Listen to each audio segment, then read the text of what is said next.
It's hot in Singapore.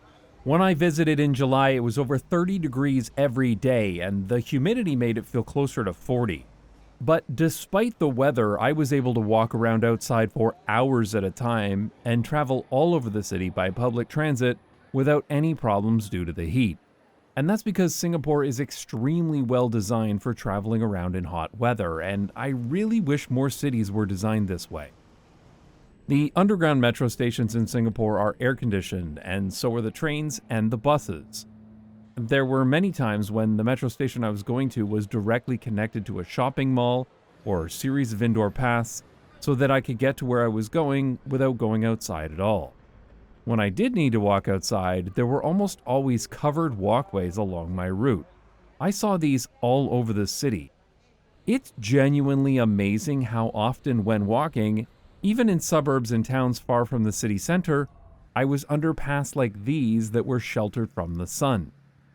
It got to the point where if I didn't see a covered sidewalk, I would check the map to make sure I was going the right way because the paths with the covers were usually the best way to go. Many metro station exits were directly connected to these covered pathways. They connected to bus stops and to residential developments and over road crossings. They were also very helpful when it rained, too.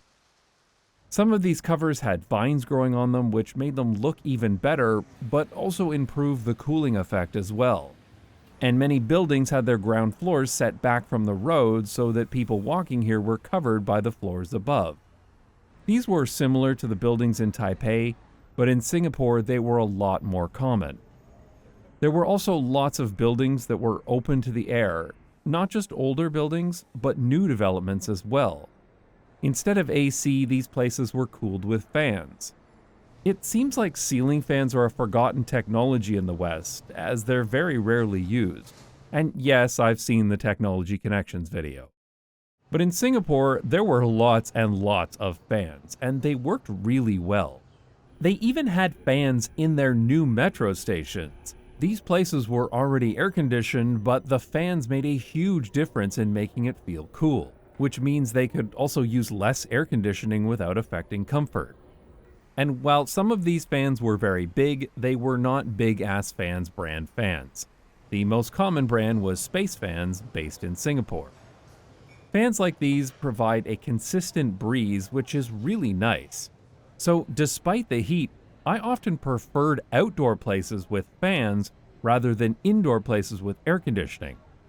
AC feels great at first, but it's often too cold, so you never get used to the heat, which makes it much harder to go back outside.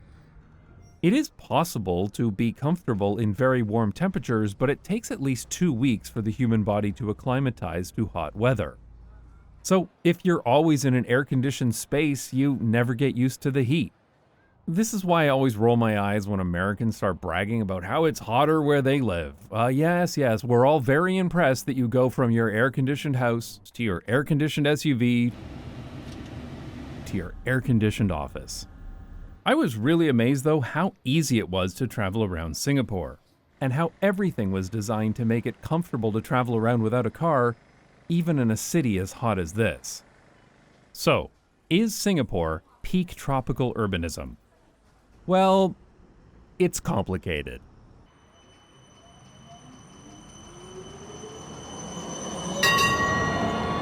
I have visited a lot of cities in Asia over the years, and of course I used to live in Taiwan. So I have made several previous videos on this channel where I visited a city and discussed what had changed since the last time I was there. And that's what I plan to do with Singapore, but the last time I spent any serious time here was back in 2006. And this city has changed so much since then that it was like I had never been there before. It was wild. I barely recognized anything. This is the Singapore Metro map from 2006, and this is what it looks like today. Amazing. The metro in Singapore is called the MRT, short for Mass Rapid Transit. Hong Kong calls their metro the MTR, and I was always mixing them up. So the way I remember it now is that the organization that runs the Singapore Metro is called SMRT. Transit in Singapore is pretty cheap. Fares are distance-based, but it's usually less than 2 Singapore dollars to take the MRT. But my favorite part about paying my fare was that my Metro card had cute pandas on it. Though if you wanted to be boring, you could just tap a credit card instead. The underground stations on the MRT are clean and modern, and air-conditioned too, of course. Almost every station has platform screen doors, and in the underground stations, they're floor to ceiling. These are very safe and keep people and other things from falling onto the tracks, but they also significantly reduce air conditioning costs as cold air isn't lost down the tunnels. The platform doors also block a lot of noise, so the trains are remarkably quiet as they come into the station. Unfortunately, the platform doors in Singapore were not individually numbered, so the transit apps couldn't tell me exactly which door I should use like they do in South Korea and Japan. Though I did notice a few times when Citymapper would tell me which general area was best. And sure enough, when I got to the station, the escalator was right in front of me. I was also glad to see that some of the metro stations had cross-platform transfers. These are designed so that when your train comes in, the transfer to the most common direction is directly across the platform, which makes it trivially easy to make your connection. But even at other interchange stations, the wayfinding was very good, which made it easy to find my way to the right platform. Digital signs show how long it'll be until the next train, and the signs above the doors made it very clear which stations can be accessed from that platform. And they were written in 4 different languages: English, Simplified Chinese, Malay, and Tamil. The announcements in the stations were also in 4 languages, which meant that some of the longer announcements went on for a really long time.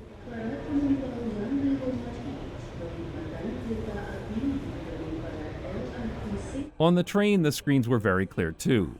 The type of signage was different for different rolling stock. Some of them had large LCD screens above the door with lots of information about the location of the train and the next station, but most of them identified which station was coming up next, as well as identifying on which side the doors would open. The trains themselves were clean and spacious, and many lines were autonomous, and you know what that means. You can look out the front window and pretend you're driving. I noticed that many of the newer stations had artwork as well, which was great to see as it makes each station unique, but it also just makes it more fun to take transit. The older above-ground stations were much more basic. The platform screens were only half height, and since these stations were open to the air, there was a lot more noise coming from the trains. And there was no air conditioning either. Instead, there were a lot of fans, as well as what looked like air cannons. These did help with the heat, but they're definitely not as comfortable or functional as the newer stations. Some of these older stations were overdue for renovation, so I was glad to see that the city plans to upgrade these stations over the next 10 years. What's amazing, though, is that Singapore has never stopped building new metro stations since the first ones opened in 1987. There are currently over 170 stations, which is an insane rate of construction. Their stated goal is to have 80% of households be within a 10-minute walk of a metro station by the early 2030s. And while I was visiting, they opened up 3 new stations, which finally made the Circle Line a full circle. I really like the design of these new stations. Keppel Station is bright and open. These huge fans made it feel like there was a light breeze all the time, which was actually very pleasant. On the ceiling, there was this scale model of a cutting head of a tunnel boring machine, which was a nice touch. I also saw that they built a reasonably large indoor bicycle parking garage, though it was a bit empty on opening day. Cantonment Station was the nicest station I saw in Singapore.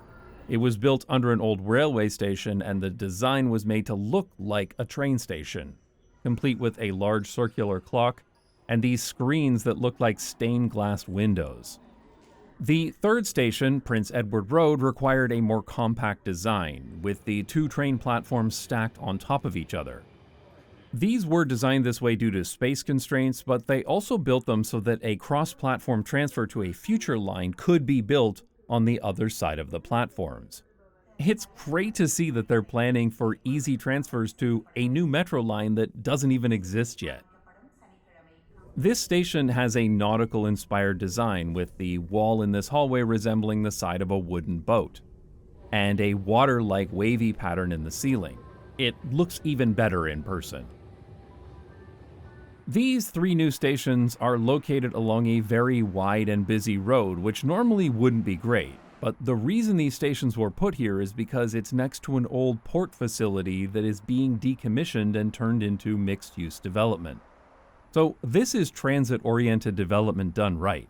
The metro is being built first, before the buildings, so that when people start living and working here, they immediately have access to high-quality public transit. Singapore has taken this approach in many other parts of the city as well, such as here at Caldecott Station, and here at Marina Bay Station, which looks like it was built in the middle of nowhere. But that's because this area is still under development. Some of the buildings have already been completed, but others are just empty lots. In the future, there will be many more developments here, and this metro station will connect to them directly through underground tunnels that have been partially completed. There's a lot more to say about these new developments, but I'm going to save that topic for a future video about this area, as well as several other Singapore neighborhoods, including a new development that's advertised as being car light, but yeah, that's a whole other story. Despite the amazing metro system though, Singapore is still very car-centric. There are a lot of very wide roads and highways cutting through the city. I was surprised though how often I could avoid the cars. Some metro station exits brought me to smaller streets with covered sidewalks, but many others connected directly to office buildings, shopping malls, or pedestrianized areas. And there were several times where I could get to wherever I was going and barely have to interact with any cars at all. Like when I was taking the metro to this street, I could have exited to the surface and walked along the road, but instead I took this underground exit, walked through this pathway, through the university, then along this street that was car-free, but also partially covered and connected to the university buildings. I really like these half-indoor, half-outdoor spaces in Singapore. The only time I had any interaction with cars on my walk was at this crossing that I crossed to get here. This is Armenian Street, where a few blocks were pedestrianized in 2019. There's some historic buildings here and a museum, but I really like how they've turned the street into an outdoor botanical garden. It's pretty nice. I was happy to see that a lot of streets in Singapore have been pedestrianized over the past few years. Some of them I had read about in advance and specifically went to see them, while others I stumbled upon as a happy accident. And several that I came across had market stalls along them as well. Others were connected to nice public spaces and housing developments. One of the streets I wanted to visit was Connaught Drive, where cars were removed in 2021. There haven't been any redesigns done to this street yet, so it's really obvious how much worse this park would have been if there were still cars coming through here. As far as I'm concerned, the only motor vehicles that you should ever see in a park are the maintenance vehicles. They also blocked motor vehicles from this street next to the park, so now the historic Anderson Bridge is totally free of cars, which was really nice. This means that Esplanade Park now connects to the waterfront, making it one continuous pedestrianized area. Connections like these, without any cars, are what makes it so nice to walk around Singapore, because you can avoid all of the busy roads. The more of this kind of thing they build, the better. Of course, most streets in Singapore aren't pedestrianized. They aren't even particularly pedestrian friendly. I did see some positive steps towards making the city a little less car-centric though. I was staying around the corner from here, Bencoolen Street. This street was redesigned as part of a program that the Land Transport Authority called Car Light, which I found kind of funny because this street still feels pretty car heavy to me, but they did reduce the number of car lanes from 4 to 2. And they used the space to make the sidewalks much larger and planted a lot of new greenery. They installed new benches and lots of bicycle parking too. They also installed bicycle lanes on both sides of the street, and the bus stops were upgraded with covered walkways going to every one of them, of course. This is the one silver lining of having such wide roads, because when the city finally realizes they need to design for something other than car traffic, there's lots of room to work with to build something better. So this street was pretty nice, but I was confused by the design of this intersection by my hotel. They installed a dedicated left turn lane here for buses, which is great. But they made it a signalized crossing, which was almost always red, even though there was rarely a bus using it. Needless to say, pretty much everyone ignored the red light and just walked through, and of course they did, because it was really easy to look down the street to see if a bus was coming. I really think they should convert this into a regular zebra crossing without a traffic light. This street is definitely nicer than any others in the area, and I really noticed how much better it was whenever I came to a side street that hadn't been improved. But it's also unfortunate that even though Bencoolen Street has been like this since 2017, there aren't more streets nearby with a similar design. Like, I hated seeing a beautiful historic building like this that can't be properly appreciated because it's next to 7 lanes of car traffic. There were a few other street improvement projects that I had heard about. In particular, I wanted to visit what they call silver zones. These are neighborhoods that have a lot of elderly people that could benefit significantly from having safer streets. This is the first silver zone created as a pilot project in 2014. Here, the car lanes were narrowed with a barrier installed between the lanes, and the street was made curvy instead of straight. Both of these are designs that have been proven to make drivers pay attention and slow down. The speed limit was reduced to 30 kilometers per hour, and more sidewalk covers were added as well, which is always nice. But the really noticeable change was that the pedestrian crossings were made much safer. I was pretty impressed with these, as they implemented many elements of modern safe street design. The car lanes were narrowed approaching the crossing, with a grassy median that acts as a pedestrian refuge island. This means that people crossing the street only need to look in one direction at a time, and they can safely stand in the middle of the street in between the lanes. The crossing itself was raised up like a big speed bump, which forces drivers to slow down, and the signage is very clear. Well, it's actually kind of excessive signage, but I guess whatever works. This kind of safer street design definitely had an effect, and I noticed that drivers were going significantly slower here than they were on other neighborhood streets. Another interesting feature of these silver zones is that at signalized crossings, seniors can tap a card to make the walk signal longer, giving them more time to cross the street. This first pilot project was successful, and there are now over 50 silver zones all around Singapore. Unfortunately, all of the other silver zones I visited were worse than the first one. Like this one, where the road wasn't curvy at all, and a roundabout was installed to, quote, improve traffic flow. Some of the street crossings here were much worse as well. This one seemed okay with a raised crossing, but this one had almost nothing except a sign that said, watch out for vehicles. There was a pedestrian island, but the crossing wasn't raised up, though at least they installed a speed hump before the crossing. Still, I'm not sure why they didn't even paint a zebra crossing here. Around the corner, this crossing had a stoplight, which could be okay, but it took a really long time before the light would change, and then the green signal was only on for 15 seconds, which seemed way too fast. Especially considering that this crossing was directly beside Enabling Village, an area specifically designed for disabled people. I guess some of those people may be eligible for the pass that extends the green walk signal, but it still seemed bizarre that this street was so heavily optimized for car traffic. I was actually really surprised how different the designs were in each silver zone neighborhood I visited, and how some of the crossings were really well done, while others were barely recognizable as pedestrian crossings. Some had 30 km/h speed limits, but others were 40.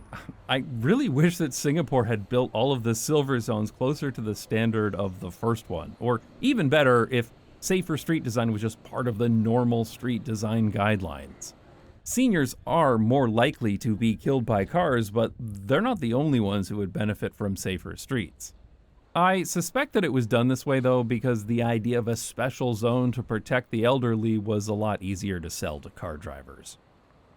I did see a few places outside of silver zones that had some basic traffic calming features, like this street where car parking was removed to make the sidewalk wider in front of these restaurants, and where the car lanes were narrowed and speed bumps were installed, along with a median that acts as a pedestrian refuge island. Some of these streets were identified with these friendly streets signs, which is another pilot project for safer street design. These streets have some basic traffic calming features, improved street crossings, and they typically have bicycle lanes next to the sidewalk as well. They're not as good as the silver zones, but they are a step in the right direction. I noticed a lot of bicycle paths were built in Singapore, and at first glance they looked pretty good, and some neighborhoods had surprisingly high levels of cycling, with a lot of bicycles parked at the MRT stations. I was going to talk about cycling in this video, but it's actually a more complicated story than I thought. Plus, I met up with Singapore YouTuber Tusudai, who took me cycling around his neighborhood. So I'll talk about that in a future video dedicated to cycling in Singapore. These silver zones and friendly streets were an improvement, but they were only installed in a few selected neighborhoods. The rest of the island has a lot of very wide roads, and I really noticed them whenever I needed to take a bus. Many bus stops in Singapore are on the side of the widest roads, which was very annoying when I needed to cross one of these giant roads to get to my bus stop. And a lot of the roads had fences to prevent mid-block crossings. So how am I going to get to my double-double at Tim Hortons? Whenever I travel outside of the Netherlands, one of the things I really miss are these smart traffic lights. Like most cities, the traffic lights in Singapore are dumb and just based on timers that are optimized for the flow of motor vehicles. It was ridiculous sometimes how many people were waiting to cross by the time the light finally changed to green. And then the walk timers were only about 20 seconds long. Sometimes there were pedestrian bridges, but as usual, these were spaced very far apart. I don't like pedestrian bridges because they're a very poor experience for people walking, usually involving a lot of stairs on both sides, though admittedly, pedestrian bridges are slightly better when they directly connect to people's homes and to other destinations. It was also nice that most bridges connected to the covered pathways, which in turn connected to the bus stops. There are a lot of bus routes in Singapore, which was really convenient for getting around. And the buses themselves were pretty comfortable. Well, for buses anyway. Plus, they had good air conditioning. Some of the buses were double-decker, which is always a great way to see the city. That is, until you get sick of watching your bus getting stuck in traffic and stopped at red lights all the time. I saw several bus lanes in Singapore, but they were very sporadic, and most of them were time limited. I hate it when cities do that. The times when the bus lanes are active are obviously during the busiest times of the day when there will be the most traffic. But outside of these peak times, there shouldn't be much traffic, so car drivers shouldn't need that extra lane, right? And if for some reason there is more traffic in the off-peak hours, then you'd want the buses to have their own lane, so what's the point in making them time limited? The only reason cities do this is to placate drivers who are cranky that they can't drive everywhere. But the problem is that when bus lanes are designed this way, it means that they can't install barriers to keep the cars out of the bus lane, so drivers end up using it at all times of the day, defeating the purpose of the bus lane. Like here, all of these drivers you see turning right are using a lane that's supposed to be just for buses at this time. This is something that Singapore should really copy from Seoul, where they have installed lots of dedicated bus rapid transit lanes on their wide streets. I saw so many people taking buses in Singapore, and at rush hour, they were very crowded. There is more than enough room on these giant roads for proper dedicated bus lanes. And if they had traffic signal priority, then the buses in Singapore would be so much faster and more consistent. Unfortunately, that's very unlikely to happen because it would require taking space away from car drivers, and that gets to the biggest problem with urban planning in Singapore. Because despite all of the good urbanism I've talked about so far, it is crazy how much more time and money Singapore puts into making it quick and easy to drive. But to understand why, we need to talk about how cars are managed in Singapore. Singapore has very low levels of car ownership. There are about 170 cars per 1,000 people, which is well below that of most other wealthy nations. At a high level, this sounds great, and it's a result of intentional policy decisions. Singapore realized very early on that they needed to limit the number of cars, or else the small country would be completely overrun with motor vehicles. The problem comes from how they decided to do that. The Land Transport Authority in Singapore put strict quotas on car purchases. In order to buy a car, you need to obtain a Certificate of Entitlement, or COE. This allows you to own and drive a motor vehicle in Singapore for 10 years. COEs are auctioned twice a month via open bidding. I checked the price when writing this script, and the going rate for a COE for a typical car was 130,000 Singapore dollars, or about 90,000 euros. And that's just the COE. There's still the purchase price of the car, a registration tax between 100 to 320%, a 20% import tax, a 9% sales tax, as well as several other fees and recurring ownership expenses. The entire process is far more complicated than what I care to explain here, but the end result is that it costs about 6 times as much to buy a car in Singapore than in any other comparable country. Which means that the only people who own a car in Singapore are the absolute wealthiest individuals. This means that owning a car in Singapore is even more of a status symbol than it is in other countries. And since the most wealthy people are also the most politically well-connected, car owners in Singapore have an outsized influence on transportation policy despite being a minority of the population. I've seen articles where, when discussing alternatives to driving, city officials will say things like, well, we want to attract rich people to this development, and rich people drive, so we need to make it easy to drive. Which is why, for example, in this new development, one side is passenger drop-off, 2 sides of the building are dedicated to parking garage entrances, and the last side has a taxi rank and passenger drop-off. They really wanted to ensure that it's easy to get here by car. Of course, this building is close to several metro stations as well. Most people in Singapore do not own a car, so the government needs to make it possible to get around without one, and a functional metro becomes a necessity just for the country to function. But transportation projects are not treated equally. When developing road projects, Singapore uses the same level of service philosophy that is used in the United States, which treats any level of car traffic as a critical traffic engineering failure. This is a totally broken system that urban planners know results in very wide, oversized roads. So the roads in Singapore are far too wide for the same reason that roads are far too wide in the US. But when building new transit developments, there's no equivalent metric for transit rider efficiency.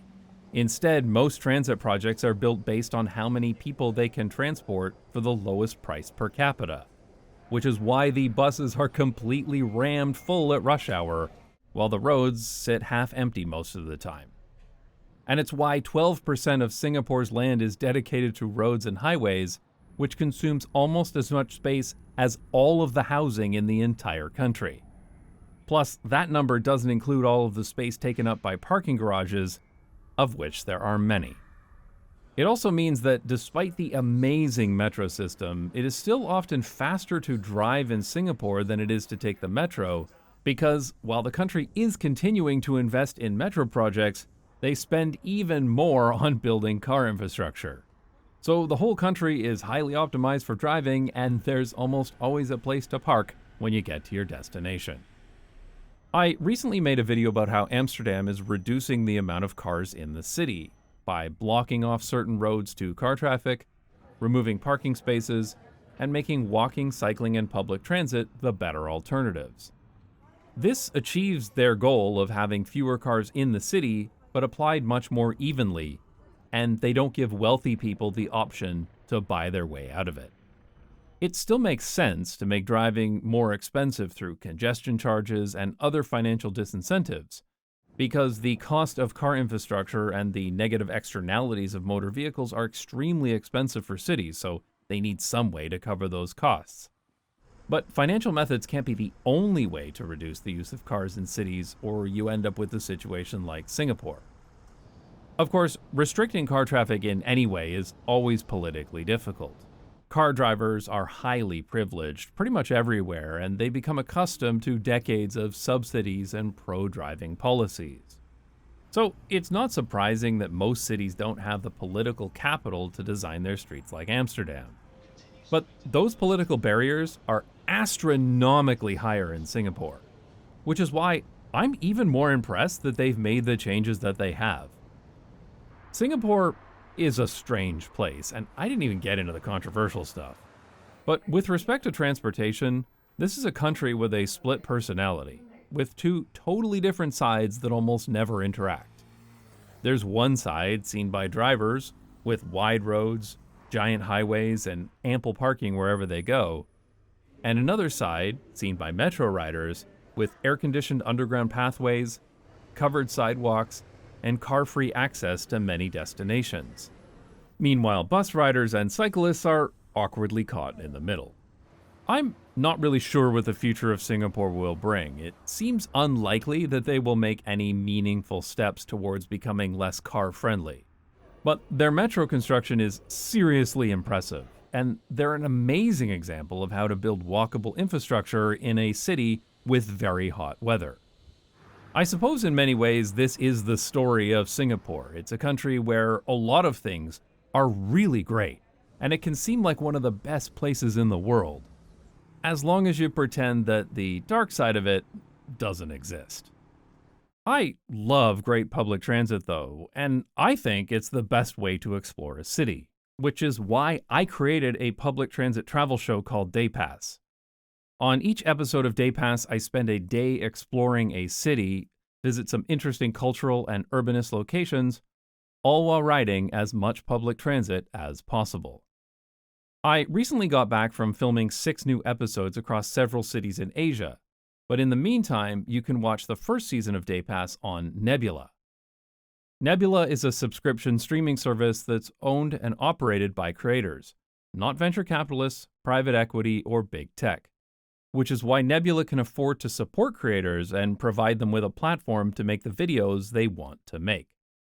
I never would have been able to create a show like Day Pass if it wasn't for the financial and production support that I get from Nebula.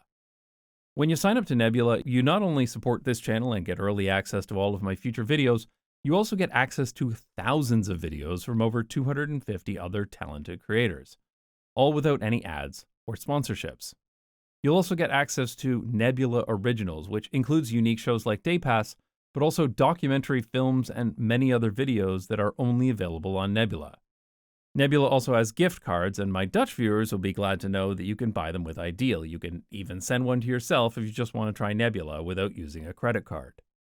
So, if you want to support a streaming service with lots of original high-quality videos that's also dedicated to making creators the best that they can be, then consider signing up to Nebula. If you sign up using the link go.nebula.tv/notjustbikes, or buy a gift card at gift.nebula.tv/notjustbikes, then you'll support this channel financially and get 50% off an annual subscription. Thanks to everyone who supports this channel on Nebula, on Patreon, or even here on YouTube by watching this video all the way through to the end. I appreciate it.